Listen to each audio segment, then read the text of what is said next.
Welcome back to my channel. ನನ್ನ channel ಮೊದಲನೇ ಸಲ ನೋಡ್ತಾ ಇರೋರು ಶೇರ್ ಮಾಡಿ, ಸಬ್ಸ್ಕ್ರೈಬ್ ಮಾಡಿರಿ, ಲೈಕ್ ಮಾಡಿರಿ. ಇವತ್ತು ನಮ್ಮನೆ ಗೌರಿ ಹುಣ್ಣಿಮೆ ಹೇಗೆ ಮಾಡಿದ್ದು ಅಂತ ಹಾಕ್ತಾಯಿದ್ದೀನಿ. ಮನೇಲಿ ಪೂಜೆ ಮುಗಿಸ್ಕೊಂಡು ಈಗ ದೇವಸ್ಥಾನಕ್ಕೆ ಬಂದಿದ್ದೀವಿ. ನಾನು ನನ್ನ ಮಗಳು ಇಬ್ಬರೇ ಬಂದ್ವಿ. ಮಗ ಬರಲಿಲ್ಲ, ಅವ್ನು ಬರೋದಿಲ್ಲ ಅಂತ ಹೇಳ್ದೆ. ಗೌರಿ ಕೂರಿಸಿದ್ದೀವಿ ನೋಡಿರಿ, ಗೌರಿ ಕೂರ್ಸೋರು ದೇವಸ್ಥಾನದಲ್ಲಿ.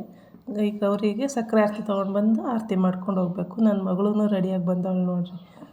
ನನ್ನ ಮಗಳು ಅಲ್ಲಿಬ್ಬರು ಹುಡುಗಿರ ಫೋಟೋನು ತೆಗ್ದೆ ನೋಡಿರಿ. ಚಿಕ್ಕ ಚಿಕ್ಕ ಹುಡುಗಿರು ಸೀರೆ ಹಾಕ್ಕೊಂಡು ಬಂದಿದ್ರು. ಅವ್ರದ್ದು ಫೋಟೋ ತೊಗೊಂಡೆ. ಮುಗಿಸ್ಕೊಂಡು ಮನೆಗೆ ಬಂದ್ವಿ.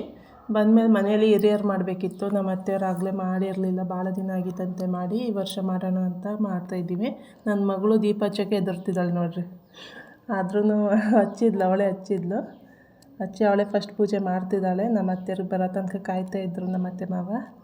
ಬಂದಮೇಲೆ ಪೂಜೆ ಶುರು ಮಾಡಿದ್ವಿ. ಅವ್ರ ಅತ್ತೆ ಮಾವ ಇಬ್ಬರಿಗೂ ಪೂಜೆ ಮಾಡ್ತಾವ್ರು ನೋಡಿರಿ. ಅವರು ಎಡೆಗೆ ಹೊಸ ಬಟ್ಟೆ ತಂದವ್ರೆ, ಸೀರೆ, ಮತ್ತು ಅವ್ರಿಗೆ ಲುಂಗಿ ಪಂಚೆ ತಂದವ್ರೆ. ಮತ್ತು ಹೋಳ್ಗೆ ಊಟ ಅಡುಗೆ ಮಾಡೈತೆ. ಹೋಳ್ಗೆ, ಅನ್ನ ಸಾಂಬಾರು ಮತ್ತು ಪಲ್ಯ ಮಾಡೈತೆ.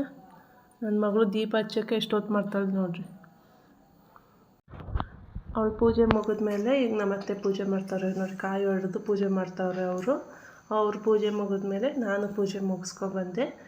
ನಾನು ಪೂಜೆ ಮಾಡಿರೋದು ವೀಡಿಯೋ ಮಾಡಿಲ್ಲ. ನನ್ನ ಮಗಳು ಹಂಗೆ ನಾವು ಯಾವ ಹಬ್ಬಕ್ಕೂ ಯಾವಾಗಲೂ ಮಾಡೋದಿಲ್ಲ, ಗೌರಿ ಹುಣ್ಣಿಮೆಗಷ್ಟೇ ಮಾಡೋದು. ಅದು 3ನೇ ದಿನ ಮಾಡ್ತಾಯಿದ್ದೀವಿ ರೀ. ಫಸ್ಟ್ ದಿನ ಏನು ಜಾಸ್ತಿ ಮಾಡೋದಿಲ್ಲ ಜನ. 3ನೇ ದಿನ ಅಷ್ಟೇ ಹಿರಿಯರು ಮಾಡೋರೆಲ್ಲ 3ನೇ ದಿನ ಜಾಸ್ತಿ ಮಾಡ್ತಾರೆ. ಅವರು ಪೂಜೆ ಮುಗಿಸಿ ಮತ್ತು ನಮ್ಮ ಮಾವರು ಬಂದು ಪೂಜೆ ಮಾಡಿದರು. ನೆಕ್ಸ್ಟ್ ನಾನು ಬಂದು ಪೂಜೆ ಮಾಡಿದ್ದೀನಿ. ನಾನು ಪೂಜೆ ಮುಗಿದ್ಮೇಲೆ ನನ್ನ ಮಗನೂ ಬಂದು ಪೂಜೆ ಮಾಡಿದೆ ನೋಡಿರಿ. ನನ್ನ ಮಗ ಆರತಿ ಬೆಳಗ್ತಾ ಇದ್ದಾನೆ. ಶರ್ಟ್ ಹಾಕಿಲ್ಲ, ಹಂಗೆ ಬನ್ನಿನಾಗ ಪೂಜೆ ಮಾಡ್ತಾನೆ ನೋಡ್ರಿ. ಈ ರೀತಿ ನಮ್ಮನೆ ಗೌರಿ ಹುಣ್ಣಿಮೆ ಪೂಜೆ ಮಾಡಿದ್ವಿ. ನಿಮ್ಮನೆ ಹೇಗೆ ಮಾಡಿದ್ರಿ ಅಂತ ಕಮೆಂಟ್ ಸೆಕ್ಷನಲ್ಲಿ ತಿಳಿಸಿ.